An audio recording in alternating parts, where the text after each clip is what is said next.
But Havlicek steals it. Havlicek stole the ball. Down goes Frazier. Down goes Frazier. Down goes Frazier. United to Amici. Amici powers in.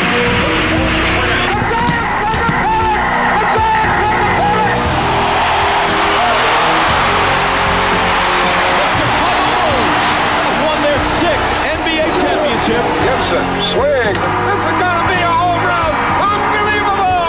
Don't believe what I just saw.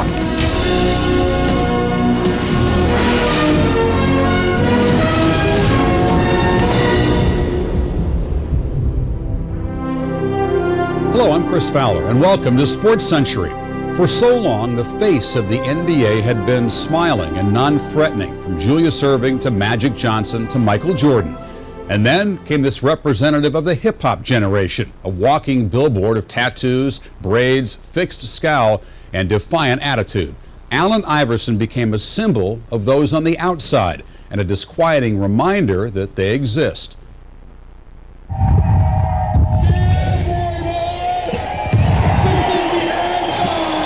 Shaq Master. Yo, check him out.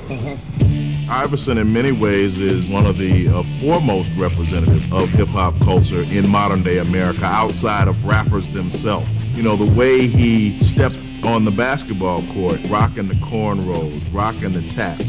I'm here in this league. I'm bringing my friends with me. They may look scary to you because they wear hip-hop clothing and some of them have records, but I'm going to be loyal to them and I'm going to stick by them. In 1996, Allen Iverson brought a heightened brand of playground brilliance to the NBA, but with it came a sharp level of street swagger. In the summer of 1997, he was arrested for possession of marijuana and a concealed weapon. Although the drug charge was dropped, and he was let off with 100 hours of community service when he pleaded no contest to having the gun, an impression remained. People see a threatening black man. When Iverson says, hey, that's the environment I come from, that's the perspective I come from, and I don't care what you think. Here's a guy that's probably the first guy to wear braids on his hair in the NBA. Then he puts on his bandanas. And I said, what in the world are these conservative folks going to say? When Iverson cut a rap album in 2000 featuring sexually explicit material, the response inside and outside the league was so loud that the album was never released. If you're a hardcore hip-hop fan, then this album is for you. If you don't care about hardcore gangster rap, just don't buy it. He was naive in not expecting a backlash. But his argument is the people who were criticizing him didn't understand the art form. There's this incident of Allen on the cover of the NBA magazine when they airbrushed the tattoos, and the guy says, hey, if you wanted somebody without tattoos, why didn't you just pick another player? I don't want this publicity. I'd rather not have it if you're going to take my image and make it, you know, fit what you want it to fit. I don't wear a suit before and after a game, and I'm not clean cut, and I get knocked for that. So all of a sudden I cut all my hair off and wear suits. Are you going to love me then? I'm still going to be the same person. Allen Iverson does what he feels like doing. If you try to get him to conform, that's when you're going to see the most resistance. You look and say, will you wake up? Will you grasp what you mean to not only your league, not only your team, to a generation? It's a small percentage, but it's a power percentage. They want him to change. A large percentage of black America and younger white America, your AI do not change.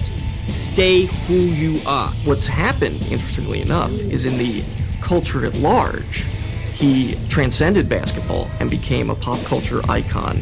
Allen has crossed markets because if you look at the generation today, they're wearing tattoos, they all have do-rags. You see kids wearing cornrows.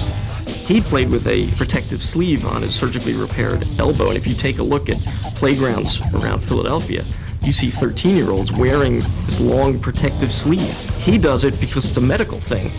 They do it because it's an inner-city style statement. It's like the hypocrisy of America when they're dealing with Allen Iverson. He's not trying to sell himself to America, but America wants him to sell itself to them. At some point in my life, I got tired of always defending myself, having to say who Allen Iverson is, because either you're going to accept it or you're not going to accept it. And I care, but I really don't care, because All I need to concentrate on is the people that love me and care about me for who I am. The thing about him I respect and admire, he's tough. If you hit him, he's going to keep coming back. I'm telling you, the little guy, he is something. He takes a beating. You have certain guys that you know that are going to weather the storm. And Allen is definitely one of those guys who, whatever you throw at him, he's going to take it on the chin, and he's still going to get up and give you 40 points. The irrepressible Allen Iverson. You cannot kill that guy. When a superstar goes down and then gets right back up, and instead of going to the side, pushes through, that really makes an effect on the team. The pounding he takes, the injuries he has to his body, and for him just to keep getting up, I don't think there's anybody in professional sports pound for pound that's as tough as he is. That's something you can't take from nobody. It's just something some people have, some people don't. You gotta have that heart in the street, you know, and he got it.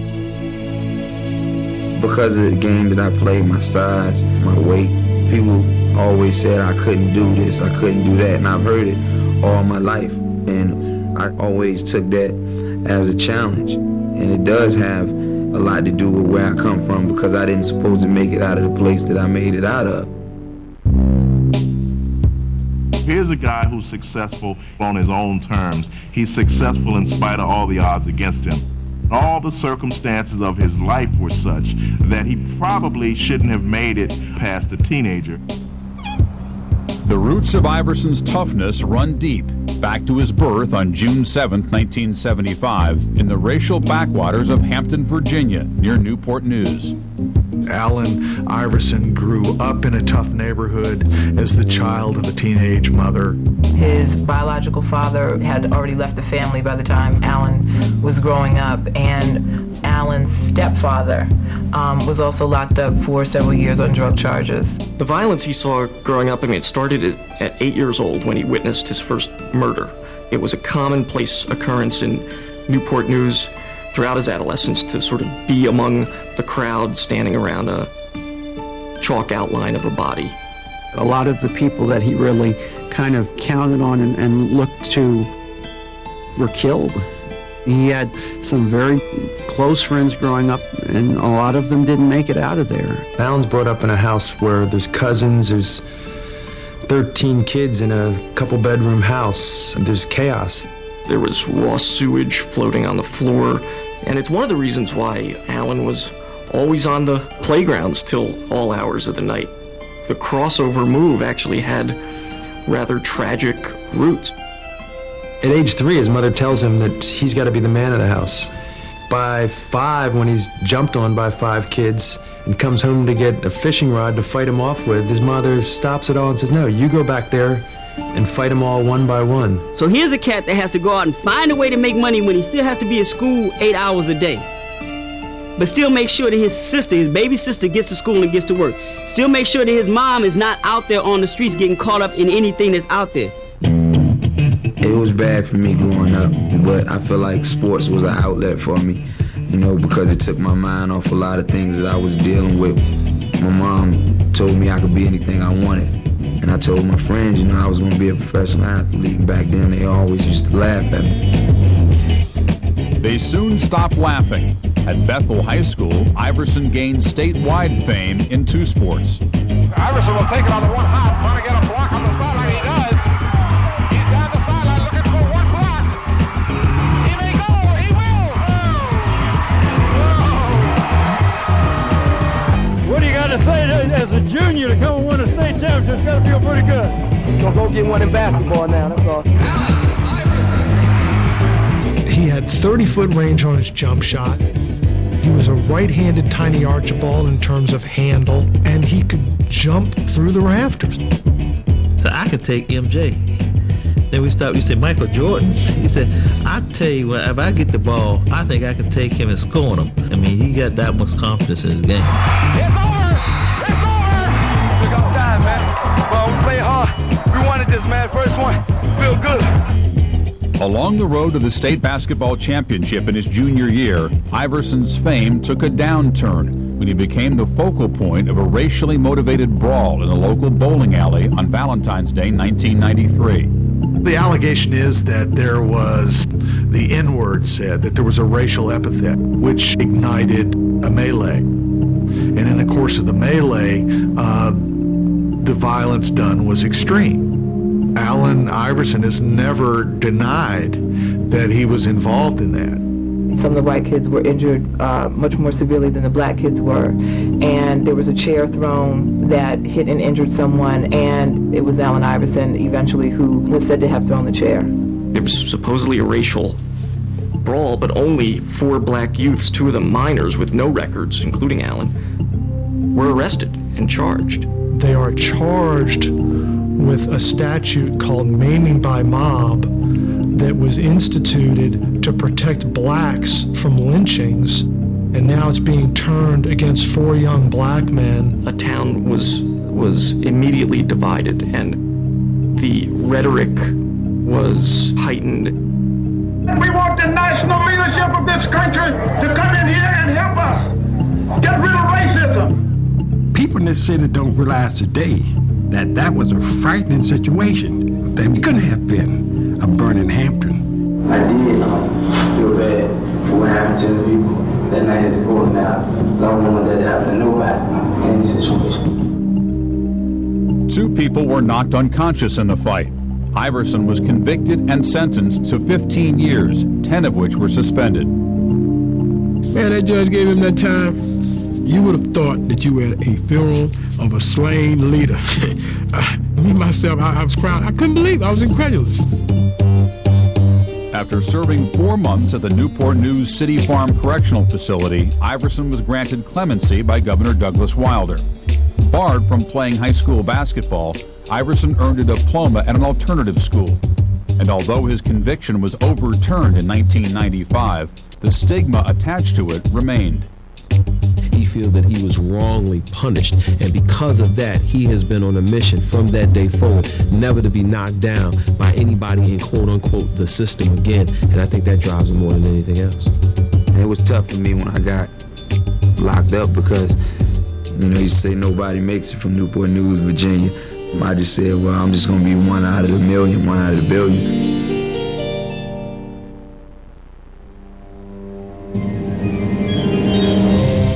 A guy whose trouble that he had in high school got a lot of attention. And the message, as I recall, that went out to college coaches was, this is not a good guy. This is not a guy that you want to recruit. Ann Iverson went to John Thompson and said, listen, my son is a great basketball talent and he needs some help. She saw John Thompson as a strong black man, a father figure. She broke down crying and told me that if I didn't help him, that her son would be killed.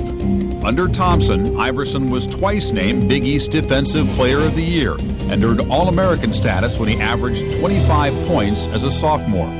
Then he became the first Georgetown player to leave early when he entered the 1996 NBA Draft. The first pick goes to the Philadelphia 76ers. We had a draft day party where the Spectrum was filled with maybe 8,000 to 10,000 fans, and this was because everyone knew that we held the #1 pick and it was going to be AI. Iverson has Jordan. The crowd is into it. Allen shakes free. Gets 2! Although winning Rookie of the Year, the top NBA pick got low grades as a team player. I thought early in his career, he played more like a street ball, playground all-star. He's a great player. The only knock on him is that he's thinking only about himself. While Iverson averaged 24 points in 1997, the Sixers lost 60 games. That spring, Philadelphia hired a new head coach, purist Larry Brown. I know the right way to play, and I'm not afraid to tell the players to do that. I've never had a player like Allen. I never saw a player like him, and I didn't look forward to the opportunity of coaching him. You have 2 people who are so different. Guy who's in his 60s, white, old school. On the other hand, you have African American, hip-hop. You would literally see moments during a game where Larry Brown would take Allen Iverson out. He's only coming out for 3 minutes, 4 minutes, and Allen Iverson's about to have a heart attack. But that's why I got to a point where he would continuously curse at Larry Brown. Larry Brown would say, "Come on off the bench," and Allen Iverson would walk by, "About time," about effing time. What does he do? He gets rid of everybody else, and he keeps Allen. And the team is built, paradoxically, around the one player Larry feels least like he can coach.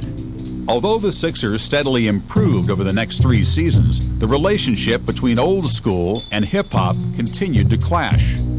It was rough because he's competitive, I'm competitive, he's fiery, I'm fiery. I want to win, he wants to win, he wants to do it his way. And a lot of times I feel like, my way is the best way. Allen shows up late, the coach kind of can't help himself. He is going to say what he feels needs to be said, then Allen's going to react. I'm tired of everybody talking about my relationship with Allen Iverson. I wonder what your relationship would be with any employee that you might have who doesn't choose to come to work on time or doesn't choose to come to work at all. These were 2 men who refused to so much as sit in the same room together. Larry Brown said, "Unless you trade him, I'm gone." Allen Iverson said, "If he's here, trade me." Allen, I can't defend you anymore. I mean, if you're going to bust the rules, I can't do anything about it, and you're going to be traded. Allen Iverson was traded. The deal was made. He was going to the Detroit Pistons. But that trade in the summer of 2000 wasn't consummated. When another deal, this one with the hapless Clippers, also fell through, Iverson, jolted by thoughts of playing for a perennial bottom feeder, started to rethink his relationship with Brown. He said, "I realized you guys weren't thinking of trading me because of how I play on the court. You were thinking about trading because of things that I can control." And he says, "I'm willing to look to do those things, control those things, because I want to be in Philadelphia." The Sixers opened the season with 10 straight victories. Although Iverson continued to feud with Brown to a point where the coach considered quitting, all seemed forgiven in mid-season at the All-Star game. Where's my coach? Coach Brown. Is he around? This is a tribute to Coach Brown. I thought it was like Rocky saying, Adrian! It was great.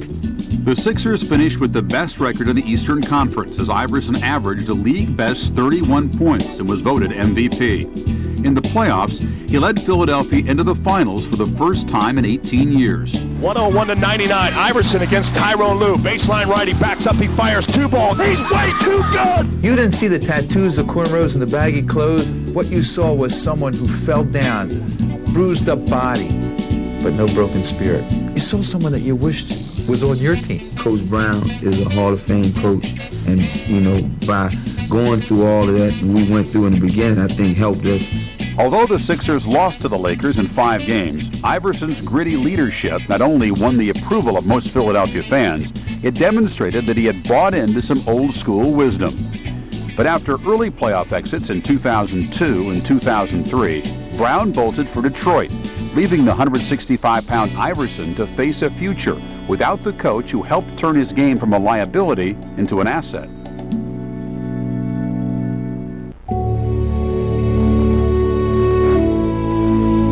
If you read about Allen or you see some news clips, it's easy to get one impression of him. I'm supposed to be the franchise player, and we're in here talking about practice. I mean, listen, we're talking about practice. If you actually take the time to find out what he's about, you'll understand this guy. He's really a deep person. He's not as shallow as people make him out to be. He's not just a creative force in terms of basketball. He's a caricature artist. And when he's done playing basketball, he's going to concentrate on his art.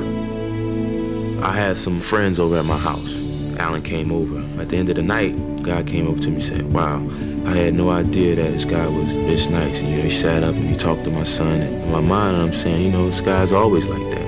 If you never talked to Allen Iverson or been around Allen Iverson at all, how can you judge me? By what you read, by what you see on TV? But after winning his 3rd scoring title, Iverson jumped from the sports section to front pages across the nation in the summer of 2002. He reportedly threatened 2 men after what was described as a domestic dispute with his wife, Tawana. After he allegedly threw her out the house. She went with her friend, his cousin, and 2 days later or so, he's looking for her because she hasn't been home. The initial complaint was that he went to his cousin's apartment because he believed that she was there, and that in the course of looking for her threatened the cousin and the cousin's companion. And police claimed that, the witnesses claimed that he had a gun with him. It's not about him being a star athlete. It's about that he nor anyone else has the right to do what was done at that hour. A comparatively minor legal complaint just overnight morphed into a cause celeb media feeding frenzy. Mr. Iverson, can we ask you some questions? I was crucified during the whole time for those couple weeks. Helicopters flying around my house, and just living with the fact that something I didn't do, I could spend up to 70 years in prison for it. Iverson was slammed with 14 charges that included threatening the two men with a gun.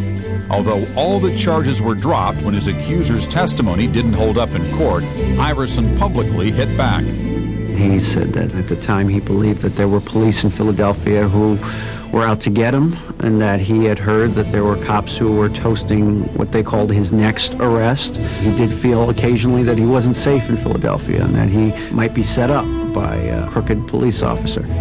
First time I talked publicly with my wife to talk about the incident that happened this summer, the headlines was about the Philadelphia police officer. It was an hour and 30-minute interview, and we talked about the police 5 minutes, if that.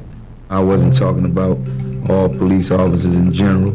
I was just talking about a couple bad apples. Alan is always polarized. People that like Alan think the cops are out to get him. The people that hate Alan think that he's a criminal waiting to happen. And so it just reinforced the stereotypes that both sides hold. Everything that revolves around Alan generally becomes sensational.